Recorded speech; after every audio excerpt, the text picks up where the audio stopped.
Hello साଙ୍ଗमाने good morning आज गोटे नुआ फ्रेश वीडियो को समस्त पुणी थे वेलकम समस्त निहाती भाव में भलरे थे बोली आशा करुच्ची। तो साଙ୍ଗमाने आज मु बनई onion mushroom with dry chilli fry. तो चलते स्टार्ट करवा।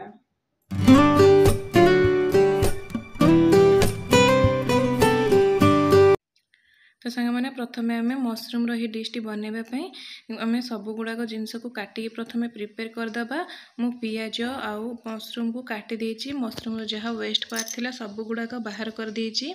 बाहर कर सारा पर गोटे कढ़ई चढ़े देछि। सेथिरे मु 2 चामच तेल देछि। 2 चामच तेल देला पर सेथिरे आमे अल्प टिके जीरा पकेबा। एथिरे सोरिष बिल्कुल भी पकेबेनी, खाली जीरा टिके पकेबे।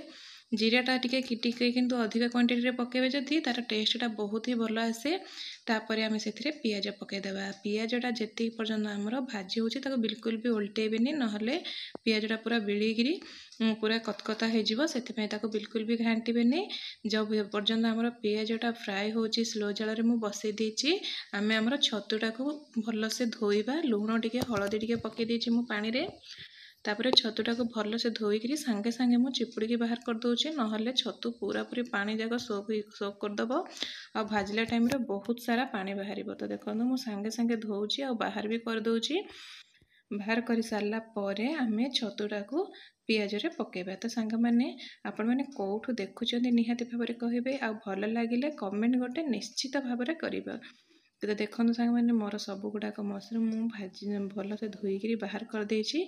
पियाजटा को किंतु मु बिल्कुल भी उल्टे नथली। आपण जदि देखिथिबे ता ऊपर ही मु मशरूमटा को पकई देछि। मशरूमटा पकेले मशरूम रू बहुत सारा पानी बाहर, जो कि पियाजटा को जब आम भल से फ्राए करदे तेल रे ताहले से पूरा पूरी बिळीगिरी पूरा पानी छाड़दब। आमर भजाटा भल से भाजी हेबनी।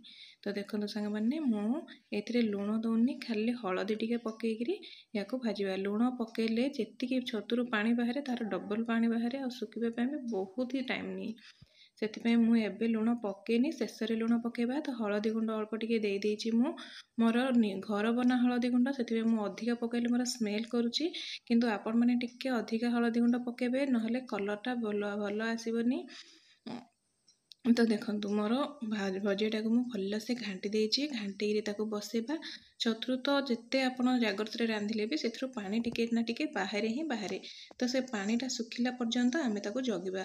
आ छतुटा को बहुत थर आम घांटानी। घांटिले छतु गुड़ाक सब जाक बिलीज आ खंड खंड हो भजाटा खाइला बेलू भल भी लगनी।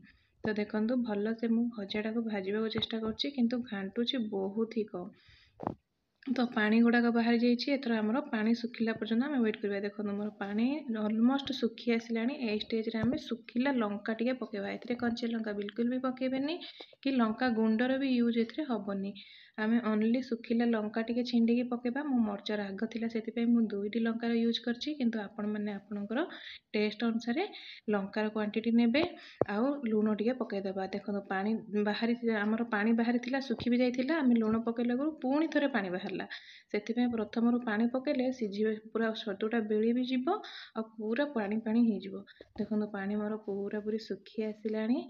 सुखी आसला बेलू आम अल्प टिके मसला गुंड जस्ट खाली स्प्रिंकल करवा। बहुत सारा मसला गुंड ए पकेबेनी, नहले मसलार स्मेल आसब। छतुर बास्नाटा टिके माने कम हो। छतुर बास्ना तो सेमिति भी कम हुए नी, किंतु बेसी मसला गुंड देले ना ये भजाटार टेस्ट ही चेंज हो जाए। आमर छतु आ पियाजर मिक्स फ्राईटा बहुत ही टेस्ट लगे, स्पेशली रुटी सहित बहुत बढ़िया लगे। आपण मैंने निश्चित भाव में गोटे थर ट्राए करंतु। तो देखो मोर सब जाक पानी पूरा पूरी सुखी गलानी। एथर आम आ गोटे 2 ରୁ 3 मिनिट ही आम फ्राए करवा। तो सांग मैंने मुझे मैगी मसलार यूज करिछि। आपण माने आपणक पसंद अनुसार मसला गुंड यूज करेंगे। आ छतुरे लुण पकेला बेलू पूरा पूरी ध्यान देवे, कहीं छतुटा आमर जी देखा जाए तार अधारू अधिक पूरा पूरी 3 भाग पखापाखि सुखी जाए। ताकू धरिकी अल्प क्वांटिटी ही आपण मैंने लुण देवे एथिरे, कहीं पियाज बहुत कम पड़ी। जदि हाँ जदि आपण घरे मेम्बर बहुत अच्छा ताहले पियाज टिके अधिका देले आउ टिके भल लगे। किंतु आम घर तो बहुत लोक नहांती, मो बहुत सारा हो बोली कम पियाज पकईछि। किंतु आपण छतु जी पियाज से पकेबे ना, ए भजाटा बहुत ही बढ़िया लगे। आ रुटी सहित स्पेशली खाइबा बहुत ही बढ़िया लगे, नहले पखाल भात सहित बहुत टेस्टी लगे। टिके राग राग होइथिबो। आ छतु पियाजर भजाटा बहुत ही भल लगे। खरा दिने स्पेशली निश्चय बनातु। भल लगिले कमेंट करंतु। ଆଉ ସାଙ୍ଗମାନେ ଲାଇକ୍ ସେୟାର ସବସ୍କ୍ରାଇବ୍ କରିବାକୁ ଜମାରୁ ଭୁଲିବେନି। ତ ଦେଖନ୍ତୁ ମୋର ଭଜାଟା ଅଲମୋଷ୍ଟ ହେଇଗଲାଣି। ଆଉ ଟିକେ ଭାଜି ହେଇଗଲା ପରେ ଆମେ ୟାକୁ ସର୍ଭ କରିବା ପାଇଁ ବାଢ଼ିଦେବା। ତ ସାଙ୍ଗମାନେ ରହିଲି, ଆପଣମାନେ ମୋ ଭିଡ଼ିଓଟାକୁ ଦେଖୁଥିବାରୁ ଧନ୍ୟବାଦ। ଆଉ ଲାଇକ୍ ସେୟାର ସବସ୍କ୍ରାଇବ୍ ନିଶ୍ଚିତ ଭାବରେ କରନ୍ତୁ ସାଙ୍ଗମାନେ। ତ ମିଶିବା ପୁଣି ଥରେ ଆଉ ଗୋଟେ ନୂଆ ଭିଡ଼ିଓରେ। ଜୟ ଜଗନ୍ନାଥ ସାଙ୍ଗମାନେ।